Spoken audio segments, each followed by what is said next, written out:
한때 그는 국경 너머 전장에서 조국을 위해 싸웠습니다. 태극무 공훈장을 받을 만큼 빛나는 영웅이었죠. 하지만 지금 그는 우리 사회 내부에서 벌어지는 또 다른 전쟁을 목격합니다. 밖에서는 영웅이었지만 안에서는 잊혀진 사람.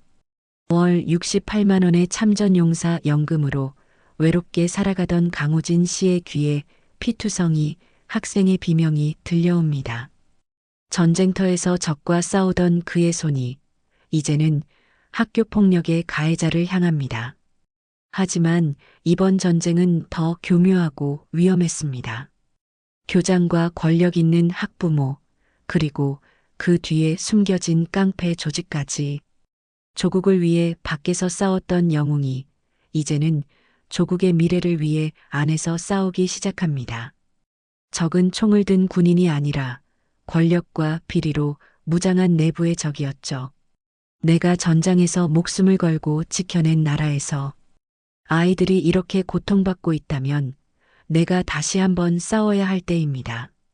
국가를 지키기 위해 외부의 적과 싸웠던 영웅이 이제는 우리 아이들을 지키기 위해 내부의 적과 맞섭니다. 그의 마지막이자 가장 위대한 전투, 잊혀진 영웅의 정의가 지금 시작됩니다. 강우진 씨는 올해 68세입니다. 그는 집을 나설 때마다 허리를 꼿꼿이 폈습니다. 군인 출신의 습관이었죠. 6.25 전쟁 이후 대한민국 특수부대에서 30년을 복무한 그는 베트남전에서도 혁혁한 공을 세웠습니다. 하지만 요즘은 아무도 그를 알아보지 못했어요.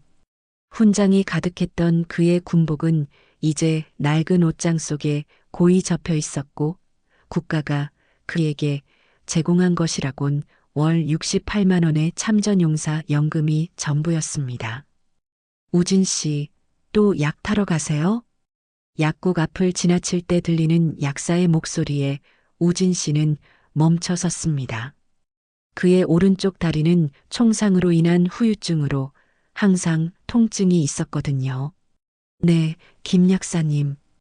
요즘은 날씨가 춥다 보니 더 아프네요.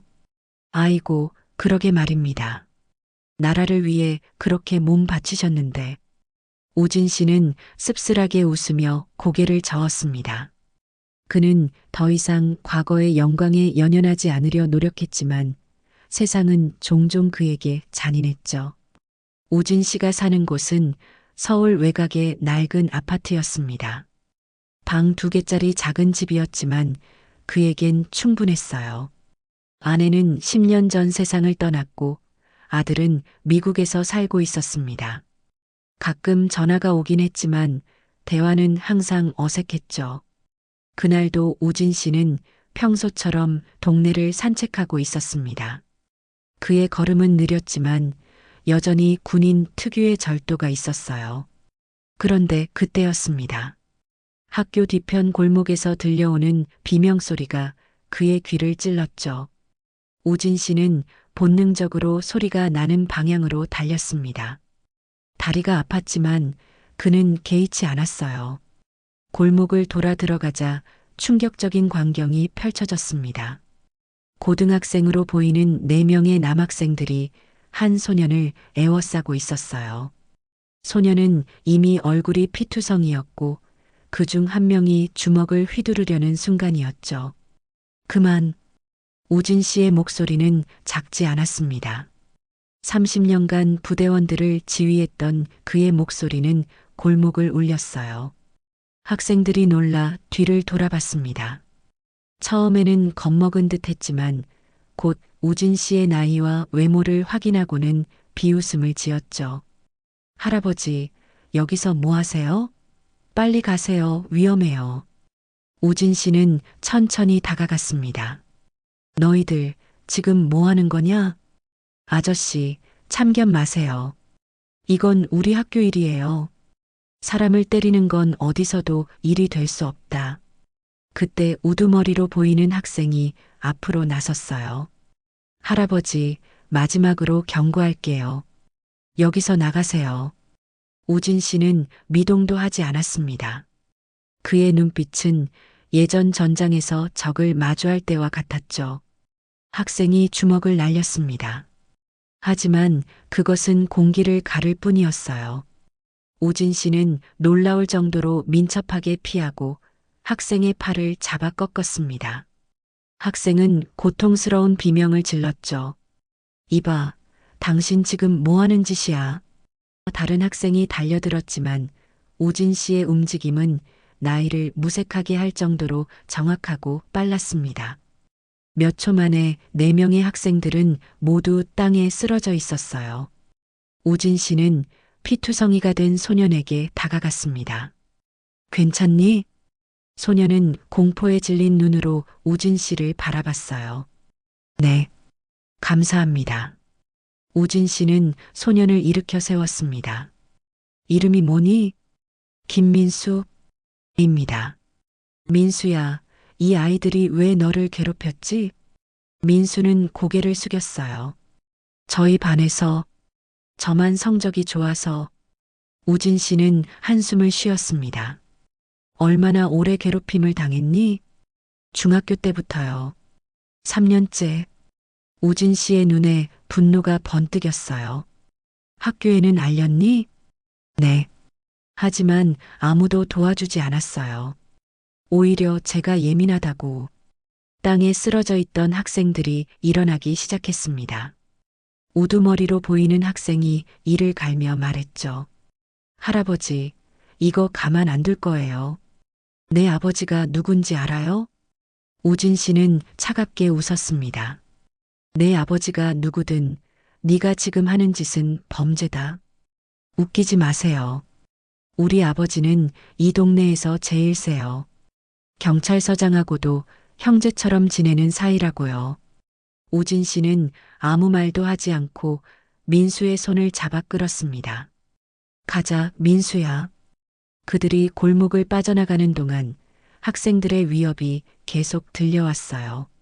하지만 우진 씨는 개의치 않았습니다. 그는 이미 전쟁터에서 죽음을 수없이 마주했던 사람이었죠. 학생들의 위협은 그에게 아무것도 아니었습니다. 민수를 병원에 데려가 치료를 받게 한 후 우진 씨는 민수의 집으로 그를 데려다 주었어요. 민수의 어머니는 아들의 상태를 보고 경악했죠. 민수야, 무슨 일이야? 우진 씨가 상황을 설명했습니다. 민수의 어머니는 눈물을 흘리며 우진 씨에게 감사했어요. 정말 감사합니다. 하지만 이제 어쩌죠? 그 아이들이 가만히 있지 않을 텐데. 우진 씨는 단호하게 말했습니다. 걱정 마세요. 제가 도와드리겠습니다. 그날 밤 우진 씨는 오랜만에 옷장 깊숙한 곳에서 군복을 꺼냈어요. 빛바랜 훈장들이 달린 군복을 만지며 그는 깊은 생각에 잠겼습니다. 그는 이미 결심을 내렸죠. 이 학교 폭력 문제를 해결할 것입니다. 그것이 그가 나라를 위해 했던 모든 희생의 연장선이라고 생각했습니다. 다음 날 우진 씨는 민수가 다니는 태양고등학교를 찾았습니다. 학교 정문 앞에서 우진 씨는 잠시 주저했어요.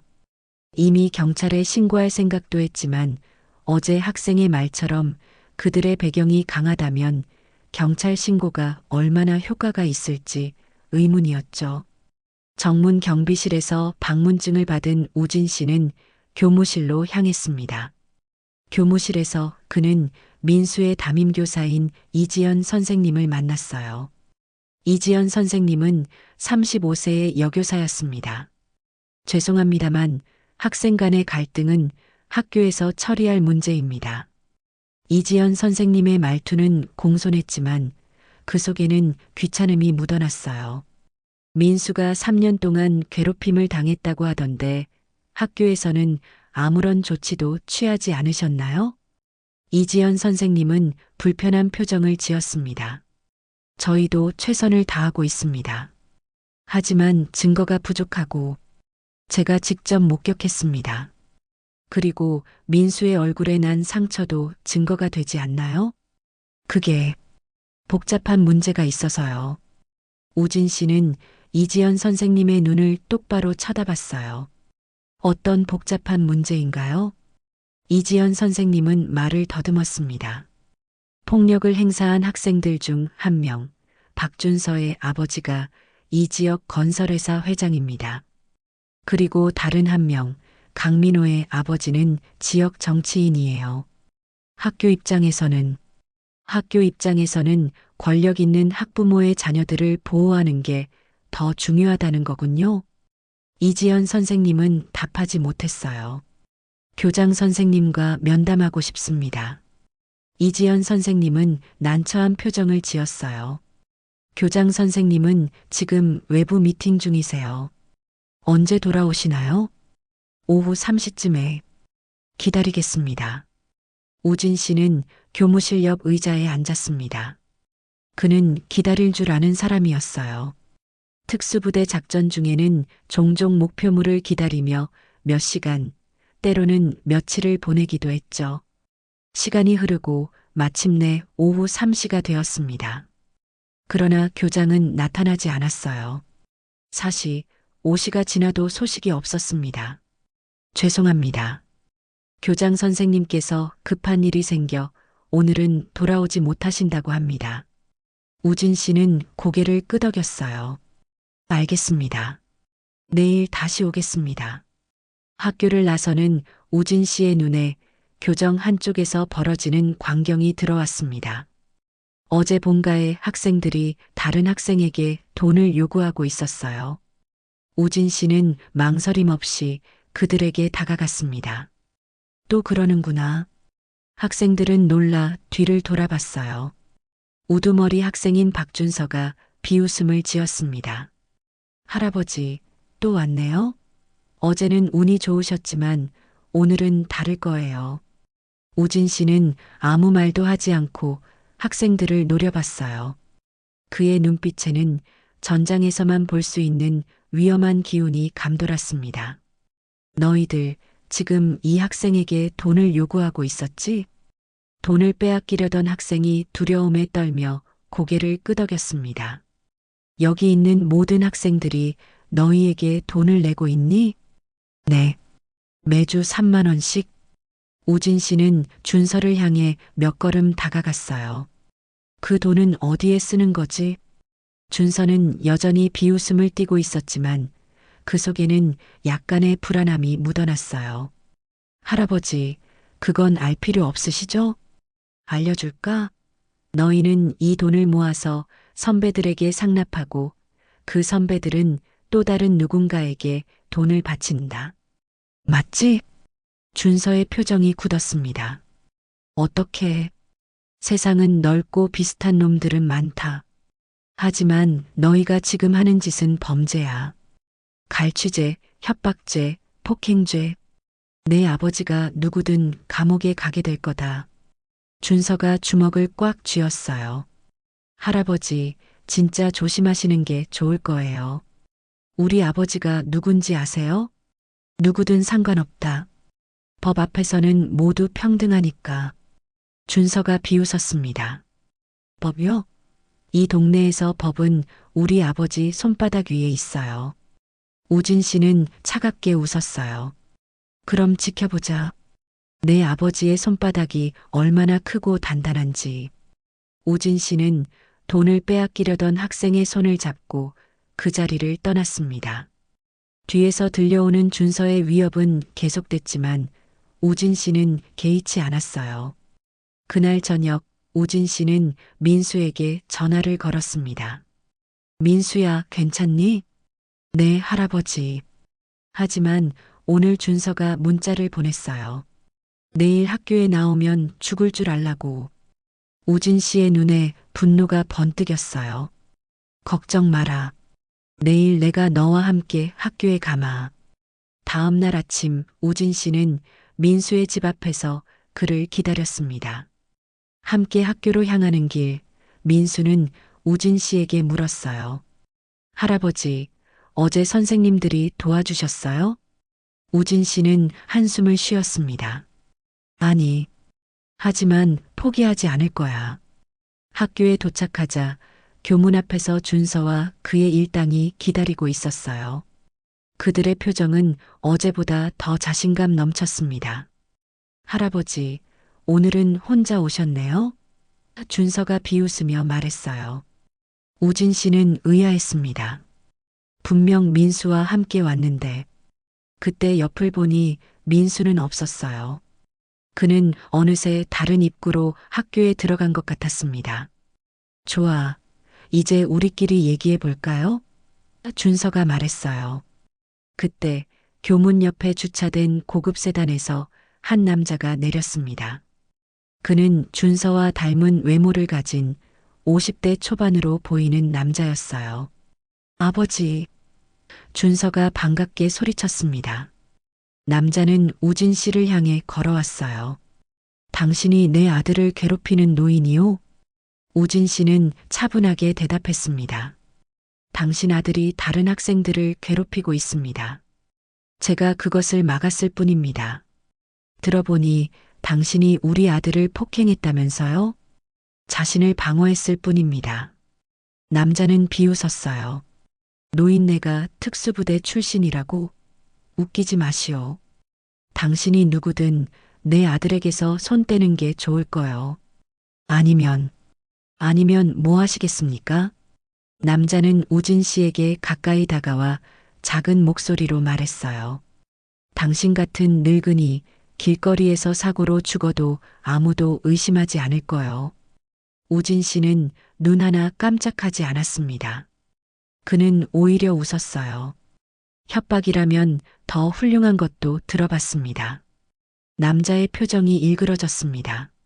이봐요. 내가 누군지 알아? 네, 압니다. 아들을 제대로 교육시키지 못한 부모님이시죠. 남자의 얼굴이 붉게 변했어요. 그가 주먹을 들어 올리려는 순간 학교 정문에서 누군가가 소리쳤습니다. 박 회장님, 여기서 무슨 일이세요? 교장으로 보이는 남자가 급히 달려왔어요. 아, 강 교장. 박 회장이 반갑게 인사했습니다. 강 교장은 우진 씨를 흘끗 보더니 박 회장에게 다가갔어요. 무슨 일이신지. 이 노인네가 우리 아들을 괴롭히고 있어요. 강 교장은 난처한 표정을 지었습니다. 아, 그러셨군요. 제가 처리하겠습니다. 회장님은 바쁘실 텐데 먼저 가셔도 됩니다. 박 회장은 마지막으로 우진 씨를 노려보고는 차에 올라탔습니다. 그가 떠나자 강 교장이 우진 씨에게 다가왔어요. 선생님, 학교 문제에 개입하지 마십시오. 저희가 알아서 처리할 문제입니다. 우진 씨는 고개를 저었습니다. 3년 동안 아무것도 하지 않으셨잖습니까? 증거가 부족해서 제가 직접 목격했습니다. 그리고 민수의 상처도 있습니다. 강 교장은 주변을 살폈어요. 여기서 이야기하기는 그렇고 제 사무실로 가시죠. 교장실에 들어서자 강 교장의 태도가 급격히 변했습니다. 선생님, 현실을 아셔야 합니다. 박 회장은 이 지역에서 가장 큰 건설회사를 운영하고 있습니다. 그가 우리 학교에 매년 기부하는 돈이 얼마인지 아세요? 돈 때문에 학생들의 안전을 무시하시는 겁니까? 그게 아니라 복잡한 문제가 있습니다. 어떤 복잡한 문제인지 설명해 주시겠습니까? 강 교장은 말을 더듬었어요. 박 회장은 이 지역 정치에도 영향력이 큽니다. 교육청, 경찰서 모두 그의 영향 아래 있습니다. 우진 씨는 고개를 저었어요. 그래서 폭력을 당하는 학생들은 그냥 참으라는 겁니까? 저희도 최선을 다하고 있습니다. 하지만 아닙니다. 당신들은 최선을 다하지 않았어요. 오히려 문제를 덮으려고만 했죠. 강 교장의 표정이 굳었습니다. 선생님, 충고 하나 드리겠습니다. 이 문제에서 손을 떼세요. 당신 같은 노인네가 끼어들 일이 아닙니다. 우진 씨는 천천히 일어섰어요. 충고 감사합니다. 저도 하나 드릴게요. 제가 누군지 알아보시는 게 좋을 겁니다. 우진 씨는 교장실을 나왔습니다. 복도에서 그는 민수를 발견했어요. 민수야, 괜찮니? 민수는 고개를 저었습니다. 아닙니다. 오늘 아침 준서가 저에게 다시는 학교에 나오지 말라고 했어요. 제가 신고하면 저희 어머니에게도 해코지할 거라고. 우진 씨의 눈에 분노가 번뜩였어요. 걱정 마라. 내가 반드시 이 문제를 해결할 테니. 그날 저녁 우진 씨는 집에 돌아와 오래된 상자를 꺼냈습니다. 그 안에는 그의 군 시절 기록과 훈장들이 담겨 있었어요. 그는 한 장의 사진을 꺼냈습니다. 사진 속에는 젊은 우진 씨와 함께 군복을 입은 여러 남자들이 있었는데 그중 한 명은 지금의 대통령이었어요. 우진 씨는 전화기를 들었습니다. 오랫동안 걸지 않았던 번호였죠. 여보세요? 대령님 계십니까? 네, 저는 강우진입니다. 육사단 특수부대에서 함께했던. 다음 날 아침 우진 씨는 자신의 아파트 현관에서 검은색 세단을 발견했습니다. 차 옆에는 정장을 입은 두 명의 남자가 서 있었어요. 강우진 님이십니까? 한 남자가 다가와 물었습니다. 우진 씨는 고개를 끄덕였어요. 저희는 청와대에서 나왔습니다. 대통령 각하께서 만나고 싶어 하십니다.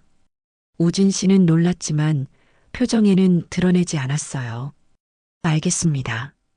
차에 오른 우진 씨는 묵묵히 창밖을 바라봤습니다. 1시간 후 그들은 청와대에 도착했어요. 경호원들의 안내를 받아 우진 씨는 대통령 집무실로 향했습니다. 문이 열리고 오랜 전우였던 대통령이 미소를 지으며 다가왔어요. 우진, 몇 년 만이냐? 20년 됐습니다, 대령님. 아니, 각하. 대통령은 웃으며 우진 씨의 어깨를 두드렸습니다. 여전히 군인 같구나. 앉게. 우진 씨는 조용히 자리에 앉았어요. 갑자기 연락해서 미안하네. 하지만 자네가 요즘 학교 폭력 문제로 골치를 앓고 있다고 들었어. 우진 씨는 놀랐습니다. 어떻게 하셨습니까? 대통령이라고 다 아는 건 아니지만 이 정도는 알 수 있지. 대통령이 웃었어요. 실은 어제 자네가 박성민 회장과 만났다는 보고를 받았네. 네, 그의 아들이 학교 폭력을 저지르고 있습니다. 대통령은 심각한 표정으로 고개를 끄덕였어요. 알고 있네. 박 회장은 이 정부의 주요 후원자 중 한 명이야. 하지만 그렇다고 범죄를 눈감아 줄 수는 없지. 우진 씨는 조용히 듣고 있었습니다. 우진, 자네를 위해 몇 가지 정보를 알려주겠네. 박 회장의 건설회사는 최근 몇 년간 의심스러운 계약을 많이 따냈어. 우리 정부는 이미 조사 중이었지. 그리고 그의 아들 문제. 이것도 우리 귀에 들어온 지 오래됐네. 그럼 왜 아무런 조치도 취하지 않으셨습니까? 대통령은 한숨을 쉬었어요. 증거가 부족했어. 그리고 박 회장은 영향력이 커서 신중하게 접근해야 했지. 우진 씨는 고개를 저었습니다. 각하, 학생들이 고통받고 있습니다. 알고 있네. 그래서 자네에게 부탁이 있어. 자네는 내가 아는 사람 중 가장 용감하고 정의로운 사람이야. 베트남에서 자네가 어떻게 우리 부대원들을 구했는지 기억하네. 우진 씨는 과거의 기억에 잠시 눈을 감았습니다. 그는 베트남에서 적군에 포위된 소대원들을 구하기 위해 혼자 적진으로 들어가 모두를 구출한 공로로 태강무공 훈장을 받았어요. 이 문제를 자네가 해결해 주게. 공식적으로는 내가 아무것도 할 수 없네. 하지만 비공식적으로는 모든 지원을 아끼지 않겠네. 우진 씨는 진지하게 물었습니다. 무엇을 원하시는 겁니까? 증거를 모아주게. 박 회장의 비리와 그의 아들이 연루된 학교 폭력, 그리고 그 뒤에 숨겨진 깡패 조직까지. 우리는 이미 정보를 가지고 있지만 확실한 증거가 필요해. 각하, 제가 왜 선택되었습니까? 대통령은 웃었습니다. 자네는 이미 개입했잖나. 그리고 자네가 최근에 어떻게 지내는지 알고 있네. 참전 용사로서 받는 대우가 충분치 않다는 것도. 우진 씨는 묵묵히 고개를 끄덕였어요. 이 임무를 성공적으로 마치면 자네와 같은 참전 용사들을 위한 새로운 지원 정책을 시행할 생각이네. 자네의 공로를 국민들에게 다시 한번 알릴 좋은 기회가 될 거야. 우진 씨는 잠시 생각에 잠겼습니다. 그는 이미 명예나 보상을 바라지 않았어요. 하지만 같은 처지의 참전 용사들을 생각하면 알겠습니다, 각하. 최선을 다하겠습니다. 좋아. 이것을 가져가게. 대통령은 작은 상자를 건넸어요. 상자 안에는 첨단 녹음기와 작은 카메라가 들어 있었습니다. 증거 수집에 도움이 될 거야. 그리고 이건 그는 봉투 하나를 더 건넸어요. 자네의 모든 군 기록과 훈장 정보야. 필요하면 쓰게. 우진 씨는 상자와 봉투를 받았습니다. 조심하게, 우진. 박 회장은 위험한 인물이야. 그의 뒤에는 더 위험한 사람들이 있을지도 모르네. 걱정 마십시오, 각하. 저는 이미 죽음을 수없이 마주했습니다. 청와대를 나서는 우진 씨의 발걸음은 20년 전보다 더 가벼웠습니다. 그는 다시 임무를 받았어요. 이번에는 나라를 위해서가 아니라 고통받는 아이들을 위해서였죠. 그날 오후 우진 씨는 민수의 집을 찾았습니다. 민수의 어머니가 문을 열었어요. 아, 강 선생님, 어서 오세요. 민수는 학교에 갔나요? 민수 어머니의 표정이 어두워졌습니다. 아니요. 오늘 아침에 등교했다가 다시 돌아왔어요. 준서가 또 괴롭혔대요. 우진 씨는 민수의 방으로 갔습니다. 민수는 침대에 누워 벽만 바라보고 있었어요. 민수야. 민수가 고개를 돌렸습니다. 그의 얼굴에는 새로운 멍이 있었어요. 할아버지, 죄송해요. 제가 약해서. 우진 씨는 민수의 곁에 앉았습니다. 약한 게 아니야. 넌 용감한 아이야. 3년 동안 견뎌냈으니까. 민수의 눈에 눈물이 고였어요. 하지만 저 이제 학교에 못 갈 것 같아요. 준서가 오늘 더 심한 말을 했어요. 어떤 말이니? 제가 계속 학교에 나오면 우리 어머니에게도 해코지할 거라고. 우진 씨의 얼굴이 굳었습니다. 그런 말까지 했구나. 네. 그리고 준서가 자기 아버지 말로는 할아버지도 조심하라고 했어요. 우진 씨는 미소를 지었어요. 걱정 마라. 나는 평생 위험한 상황에서 살아남았단다. 민수는 불안한 표정으로 우진 씨를 바라봤습니다. 할아버지, 그만두세요. 저 때문에 위험해지실까봐 무서워요. 우진 씨는 민수의 머리를 쓰다듬었어요. 민수야, 세상에는 때로 맞서 싸워야 할 악이 있단다.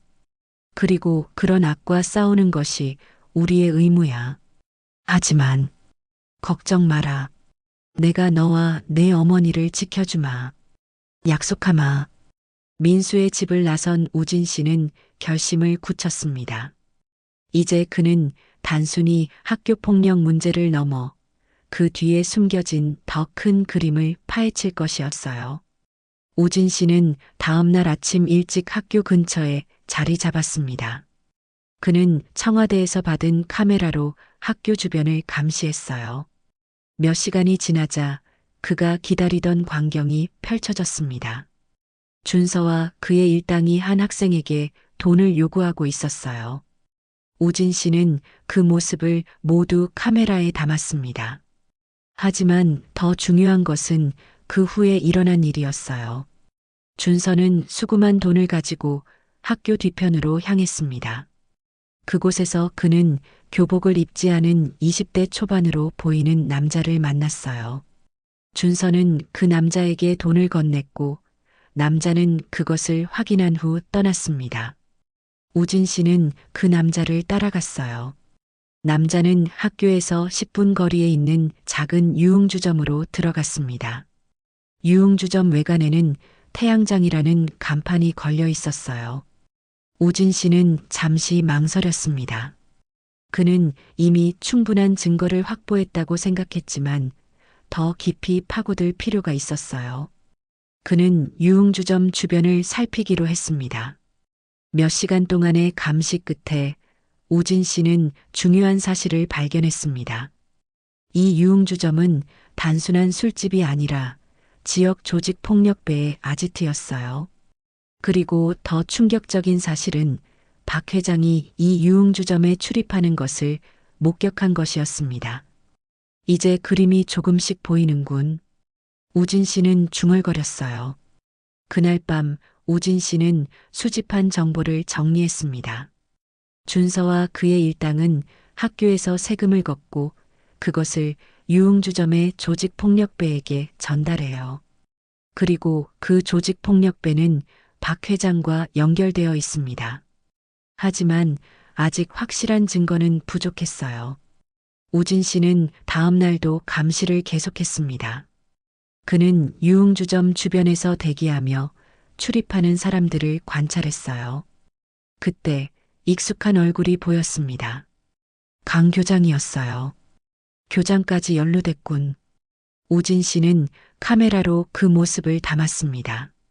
몇 시간 후 강 교장이 유흥주점에서 나왔어요. 그의 표정은 불안해 보였습니다. 우진 씨는 결심했어요. 지금이 기회였습니다. 그는 강 교장을 따라갔습니다. 인적이 드문 골목에서 그는 강 교장을 불렀어요. 강 교장 선생님. 강 교장은 놀라 뒤를 돌아봤습니다. 당신, 잠시 이야기 좀 할 수 있을까요? 강 교장은 주변을 두리번거렸어요. 여기서요?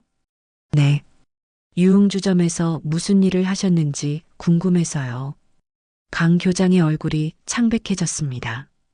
그건 개인적인 일입니다. 정말요? 학생들에게서 빼앗은 돈이 그곳으로 흘러가는 것과 관련이 있지 않나요? 무슨 말도 안 되는. 우진 씨는 휴대폰을 꺼내 사진을 보여줬어요. 거기에는 준서가 돈을 건네는 모습, 그 돈이 유흥주점으로 들어가는 모습, 그리고 강 교장이 유흥주점에 들어가는 모습이 담겨 있었습니다. 이것도 말도 안 되는 건가요? 강 교장은 주저앉을 것 같은 표정을 지었어요. 제발, 이거 가지고 무슨 짓을 하려는 겁니까? 진실을 알고 싶을 뿐입니다. 왜 학교 폭력을 묵인하는지, 왜 그 돈이 유흥주점으로 흘러가는지. 강 교장은 주변을 다시 살폈습니다. 여기서는 말할 수 없습니다. 위험해요. 그럼 어디서 이야기할 수 있을까요? 내일 학교에서 만납시다. 제 사무실로 오세요. 하지만 아무에게도 말하지 마세요. 우진 씨는 고개를 끄덕였어요. 알겠습니다. 하지만 정직하게 모든 것을 말해주셔야 합니다. 강 교장은 떨리는 손으로 이마에 땀을 닦았습니다. 알겠습니다. 하지만 제발 조심하세요. 당신이 상대하는 사람들은 매우 위험합니다. 우진 씨는 집으로 돌아와 모든 정보를 정리했어요. 그리고 청와대로 중간 보고를 보냈습니다. 대통령의 답장은 간단했어요. 계속 진행하라. 조심하게. 다음 날 아침 우진 씨는 약속대로 학교를 찾았습니다. 하지만 그를 기다리고 있던 것은 강 교장이 아니라 경찰이었어요. 강우진 씨 맞으십니까? 네, 맞습니다. 체포영장이 나왔습니다. 당신은 미성년자 폭행 혐의로 체포됩니다. 우진 씨는 놀랐지만 침착하게 대응했어요. 어떤 증거로 그런 혐의를 씌우는 겁니까? 경찰은 영장을 보여줬습니다. 거기에는 우진 씨가 준서를 폭행했다는 진술서가 첨부되어 있었어요. 이건 말도 안 됩니다. 저는 그 아이를 폭행한 적이 없습니다. 그건 법정에서 밝혀질 겁니다. 지금은 저희와 함께 가셔야 합니다. 우진 씨는 순순히 경찰을 따라 경찰서로 향했어요. 그는 이것이 함정임을 알았습니다. 강 교장은 아마도 자신이 위험에 처했다고 느껴 박 회장에게 알렸을 거예요. 그리고 박 회장은 자신의 영향력을 이용해 우진 씨를 제거하려 한 것이었죠. 경찰서에서 우진 씨는 조사실로 안내받았습니다. 그곳에서 그를 기다리고 있던 것은 예상치 못한 인물이었어요. 김 형사님? 우진 씨는 놀라움을 감추지 못했습니다. 김 형사는 우진 씨의 옛 전우였어요. 그들은 베트남에서 함께 싸웠습니다. 우진 씨, 오랜만입니다. 김 형사가 미소를 지었어요. 어떻게 된 일입니까? 우진 씨가 물었습니다. 김 형사는 주변을 살핀 후 작은 목소리로 말했어요. 청와대에서 연락이 왔습니다. 대통령께서 직접. 우진 씨는 고개를 끄덕였습니다. 그럼 이 체포는 형식적인 겁니다. 증거를 확보하기 위한 시간을 벌어들이기 위해서죠. 무슨 뜻입니까? 박 회장이 당신을 감시하고 있습니다. 체포함으로써 그의 경계를 풀게 하려는 전략입니다. 그 사이에 우리가 유흥주점을 급습할 예정이에요. 우진 씨는 놀라움을 감추지 못했어요. 그런 계획이었군요. 네. 그리고 더 중요한 정보가 있습니다. 박 회장의 건설회사가 최근 수주한 대형 프로젝트, 실제로는 돈 세탁을 위한 허위 계약이었습니다. 그 돈은 조직폭력배를 통해 유흥주점으로 흘러갔고 거기서 정치인들에게 뇌물로 전달됐습니다. 그럼 강 교장은? 그는 박 회장의 돈을 받고 학교 폭력을 묵인했습니다. 그리고 준서와 같은 학생들은 그 시스템의 최하층이었죠. 우진 씨는 깊은 한숨을 내쉬었어요. 그런 거였군요. 오늘 밤 우리는 유흥주점을 급습할 겁니다. 박 회장과 조직폭력배, 그리고 연루된 모든 사람들을 체포할 예정입니다. 제가 도울 일은 없습니까?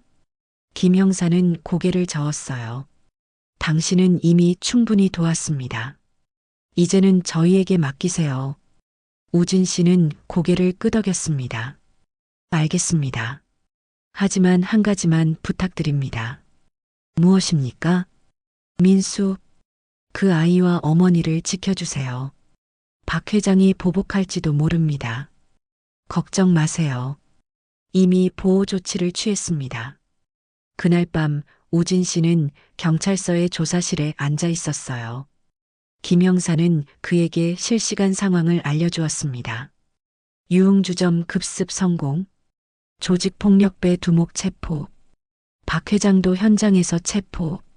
우진 씨는 안도의 한숨을 내쉬었어요. 하지만 그의 마음 한구석에는 여전히 불안함이 있었습니다.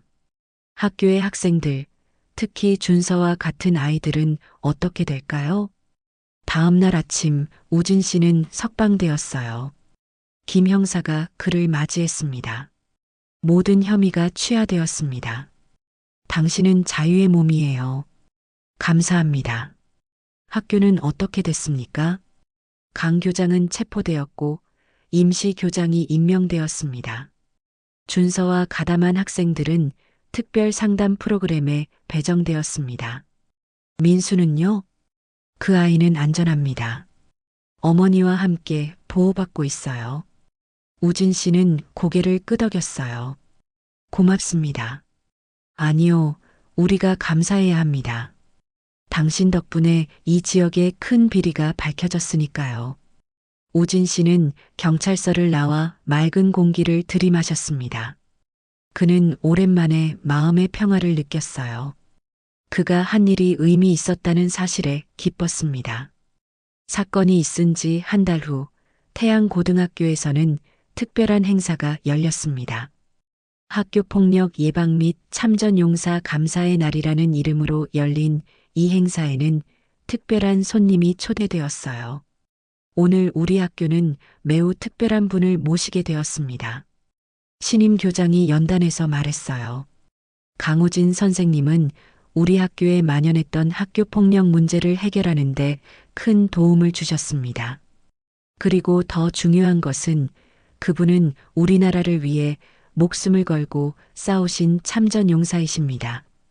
우진 씨는 참전용사 제복을 입고 연단에 올랐어요.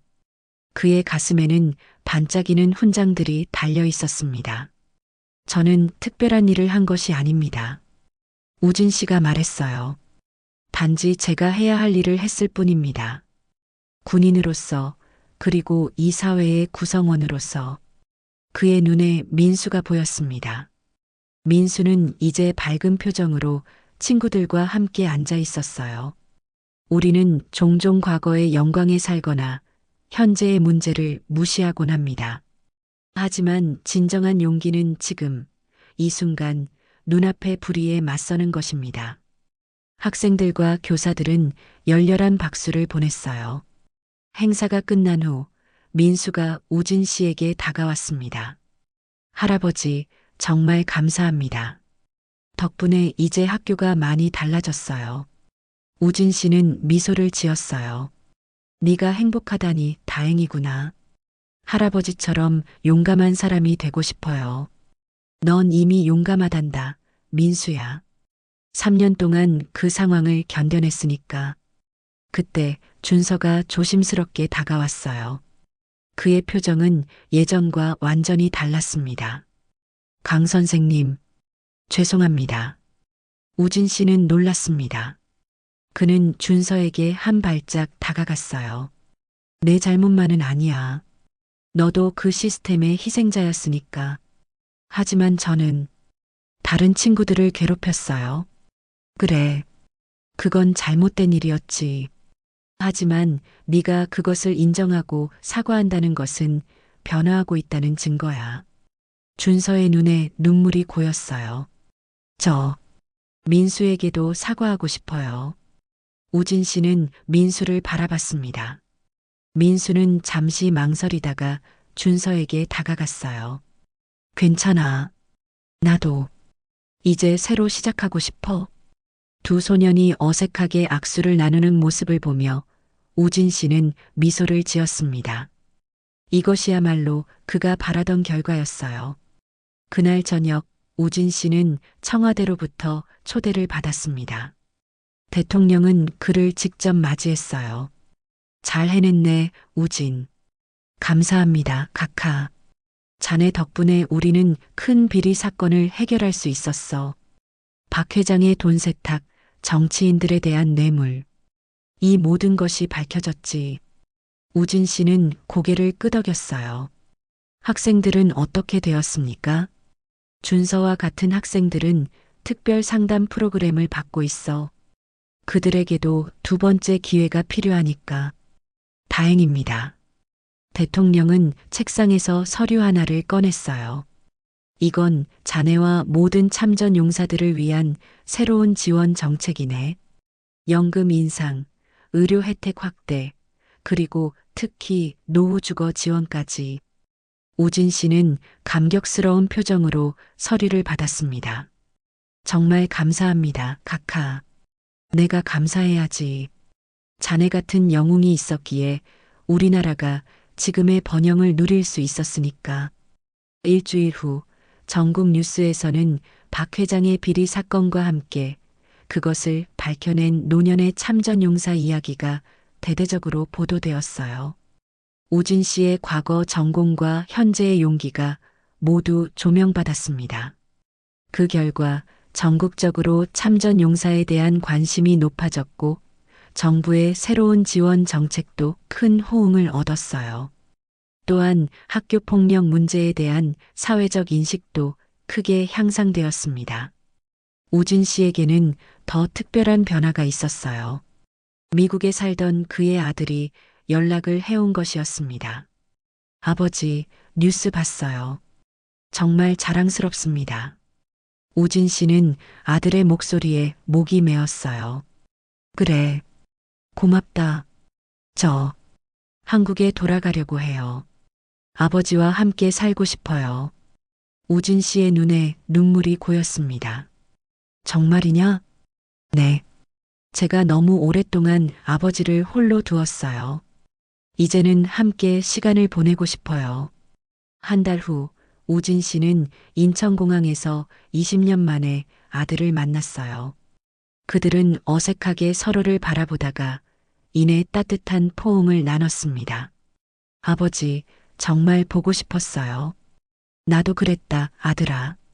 그들이 공항을 나서는 순간 우진 씨는 놀라운 광경을 목격했어요. 수십 명의 사람들이 그를 기다리고 있었습니다. 모두 참전 용사들이었어요. 그들은 우진 씨에게 경례를 올렸습니다. 강우진 상사님, 감사합니다. 우리의 명예를 되찾아 주셔서. 우진 씨는 감격에 겨워 경례로 답했어요. 그의 눈에서는 눈물이 흘렀습니다. 그날 이후 우진 씨의 삶은 완전히 달라졌어요. 그는 더 이상 잊혀진 영웅이 아니었습니다. 아들과 함께 새로운 집에서 살게 되었고 참전 용사들을 위한 멘토링 프로그램도 시작했어요. 특히 학교폭력 예방 캠페인의 얼굴이 되어 전국 학교를 돌며 강연을 했죠. 태양고등학교는 학교폭력 문제를 완전히 해결했고 민수와 준서는 의외로 가까운 친구가 되었어요. 두 소녀는 종종 우진 씨를 찾아와 이야기를 나누고 조언을 구했습니다. 우진 씨가 자신의 아파트 현관을 나설 때면 이제 사람들은 그를 알아봤어요. 저기 강 선생님 아니세요? 참전용사 영웅 맞죠? 우진 씨는 그런 인사를 받을 때마다 겸손하게 미소를 지었습니다. 그는 영광을 바라지 않았어요. 단지 옳은 일을 했을 뿐이라고 생각했죠. 하지만 그의 행동은 사회에 큰 파장을 일으켰습니다. 참전 용사들에 대한 대우가 개선되었고 학교 폭력에 대한 인식도 높아졌어요. 무엇보다 많은 사람들이 불의에 맞서는 용기를 배웠습니다. 우진 씨는 매일 아침 군인 시절의 습관대로 허리를 꼿꼿이 폈어요. 하지만 이제 그의 걸음에는 무게가 아닌 자부심이 실려 있었습니다. 그는 더 이상 잊혀진 영웅이 아니었어요. 그는 다시 한번 영웅이 되었습니다. 1년이 지난 어느 봄날 우진 씨는 태양고등학교 정문 앞에 서 있었습니다. 이제 그는 이 학교의 특별 상담사가 되어 일주일에 3번 학생들을 만났어요. 정부에서 전국적으로 시행하는 참전용사 멘토링 프로그램의 일환이었습니다. 강 선생님, 안녕하세요. 등교하던 학생들이 반갑게 인사했어요. 우진 씨는 미소 지으며 그들에게 답했습니다. 학교는 이제 완전히 달라져 있었어요. 학교 폭력은 거의 사라졌고 학생들은 서로를 존중하는 분위기를 만들어가고 있었습니다. 교문 앞에서 그는 민수를 발견했어요. 고등학교 3학년이 된 민수는 이제 학생회장이었습니다. 그의 곁에는 준서가 있었어요.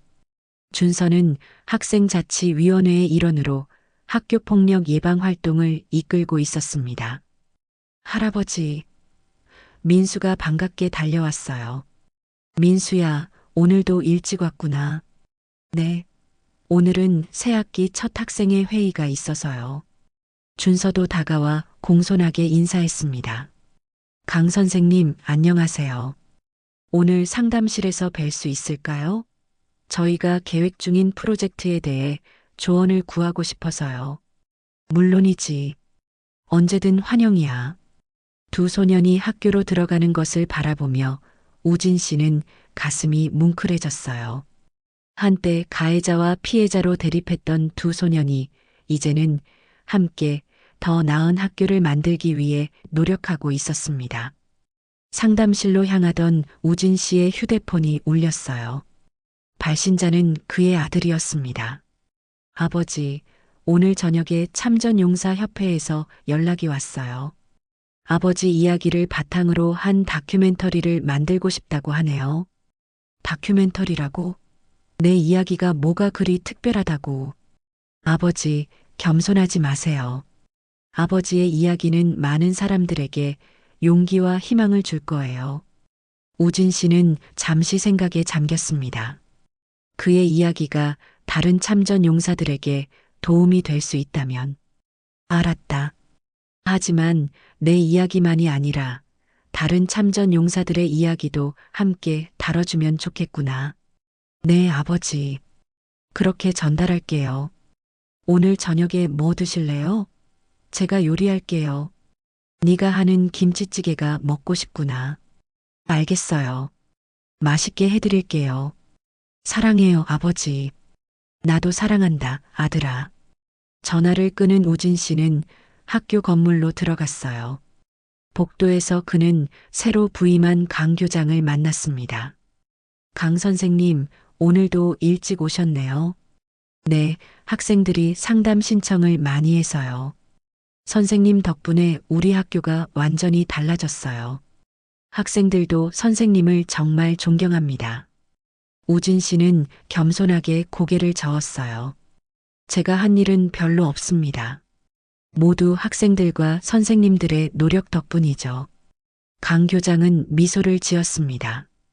그런데 들으셨나요? 교육부에서 선생님의 프로그램을 전국적으로 확대하려고 한대요. 참전용사 학교폭력 예방 프로젝트라는 이름으로요. 정말인가요? 네. 다음 주에 교육부 장관이 직접 학교를 방문할 예정입니다. 우진 씨는 놀랐지만 곧 마음을 가다듬었어요. 그의 작은 행동이 이렇게 큰 파장을 일으킬 줄은 몰랐습니다. 상담실에 도착한 우진 씨는 창가에 앉아 교정을 바라봤어요. 학생들이 즐겁게 뛰어노는 모습이 보였습니다. 그 속에서 그는 평화를 느꼈어요. 이제 그는 더 이상 전쟁터에 있지 않았습니다. 하지만 여전히 그는 싸우고 있었어요. 불의에 맞서고 약자를 보호하며 더 나은 세상을 만들기 위해 싸우고 있었습니다. 그리고 이 싸움은 어쩌면 전장에서의 싸움보다 더 의미 있는 것이었어요. 우진 씨는 옷장에서 꺼낸 군복을 오래 입지 않았습니다. 그것은 이제 그의 아파트 거실벽에 액자 속에 전시되어 있었어요. 그 옆에는 새로운 사진들이 걸려 있었습니다. 민수, 준서와 함께 찍은 사진, 다른 참전 용사들과의 사진, 그리고 아들과 함께 웃고 있는 사진들이었죠. 우진 씨가 가장 아끼는 사진은 태양고등학교 학생들 전체와 함께 찍은 단체 사진이었습니다. 그 사진 속에서 학생들은 모두 환하게 웃고 있었고 우진 씨도 그들 사이에서 미소 짓고 있었어요. 사진 아래에는 학생들이 직접 쓴 글이 있었습니다. 강우진 선생님, 우리의 영웅이자 멘토가 되어 주셔서 감사합니다. 선생님처럼 용기 있고 정의로운 사람이 되겠습니다. 우진 씨의 일상은 이제 분주했어요. 학교에서의 상담 활동, 참전용사협회에서의 강연, 전국을 다니며 진행하는 학교폭력 예방 캠페인, 그리고 무엇보다 아들과 함께하는 소중한 시간들이었습니다. 때때로 그는 여전히 오른쪽 다리의 통증을 느꼈어요. 하지만 이제 그 통증은 그에게 과거의 아픔이 아닌 자랑스러운 희생의 증표로 느껴졌습니다. 그는 더 이상 그 통증을 숨기지 않았어요. 학생들에게 그 상처의 이야기를 들려주며 희생과 용기의 의미를 가르쳤습니다. 정부에서는 그의 말, 참전용사 명예회복 및 지원 확대법을 통과시켰어요. 이 법은 모든 참전용사들에게 더 많은 연금과 의료 혜택, 그리고 주거 지원을 제공했습니다. 우진 씨의 이야기는 이 법안이 통과되는데 큰 역할을 했어요. 그의 이야기는 또한 학교 폭력에 대한 사회적 인식을 크게 변화시켰습니다. 이제 학교들은 폭력 문제를 더 이상 숨기지 않고 적극적으로 해결하려 노력했어요. 교육부는 모든 학교에 학교 폭력 전담 상담사를 배치하는 정책을 시행했습니다. 강 선생님, 상담 시간이에요. 생각에 잠겨 있던 우진 씨는 문을 두드리는 소리에 정신을 차렸어요. 교무실 문 앞에 한 여학생이 서 있었습니다. 아, 수진아. 들어오렴. 수진은 학교에서 가장 내성적인 학생 중 하나였어요. 그녀는 조심스럽게 상담실로 들어와 의자에 앉았습니다. 선생님, 제가 용기를 내서 말하고 싶은 게 있어요. 무슨 일이니? 제 친구가 최근에 선배들에게 괴롭힘을 당하고 있어요. 하지만 친구는 너무 무서워서 말을 못해요. 우진 씨는 진지하게 고개를 끄덕였습니다. 용기를 내서 말해줘서 고맙구나, 수진아. 선생님께 말씀드리면 해결해 주실 거라고 생각했어요. 선생님은 우리의 영웅이니까요. 우진 씨는 잠시 말을 잇지 못했어요. 그런 말을 들을 때마다 그는 여전히 부끄러움을 느꼈습니다. 수진아, 진정한 영웅은 바로 너야.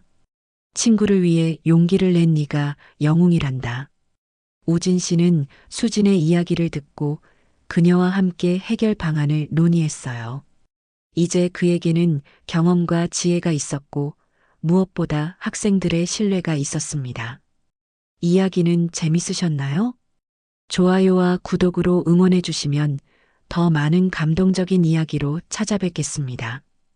여러분의 작은 관심이 저에게는 큰 힘이 됩니다. 감사합니다.